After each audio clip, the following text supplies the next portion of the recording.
महाराष्ट्राचा आवाज, आपल्या हक्काचा। आपल्या मैत्रिणीकडे वाढदिवसाच्या पार्टीसाठी गेलेल्या एका 22 वर्षीय तरुणीवर मैत्रिणीच्याच परिचित 2 तरुणांनी सामूहिक बलात्कार केल्याची धक्कादायक घटना बदलापूर येथील शिरगाव भागात समोर आली आहे। या प्रकरणी तरुणीला गुंगीचे औषध देणारी मैत्रीण आणि बलात्कार करणारे संतोष रूपवते तसेच शिवम राजे या दोघांविरोधात बलात्काराचा गुन्हा दाखल करत आरोपींना अटक करण्यात आली आहे।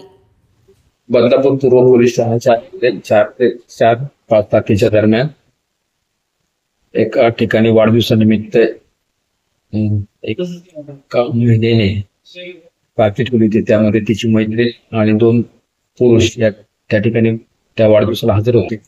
हजर असताना त्यांनी केक कापल्यानंतर मद्यप्राशन वगैरे करून त्या मैत्रिणीला आमंत्रित केलं होतं। तिच्याबरोबर त्या नशेचा गैरफायदा घेऊन त्यांच्या एका मित्राने तिच्याशी अत्याचार केला आणि कोणी केला हे तिला सांगता येत नाही, कारण तिला त्या गुंगीमध्ये होती।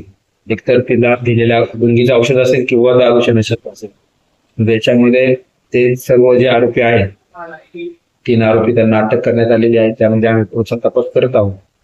त्यांची पोलीस कस्टडी घेण्यात आलेली आहे।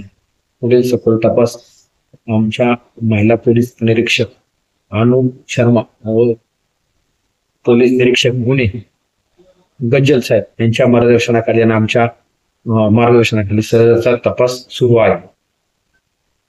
तुमच्या परिसरातील काही घडामोडी किंवा समस्या असतील तर आमच्या वृत्तवाहिनीला संपर्क करा आणि तसेच सतत अपडेट राहण्यासाठी आमच्या वृत्तवाहिनीला सबस्क्राइब करा आणि बेल आयकॉन दाबायला विसरू नका।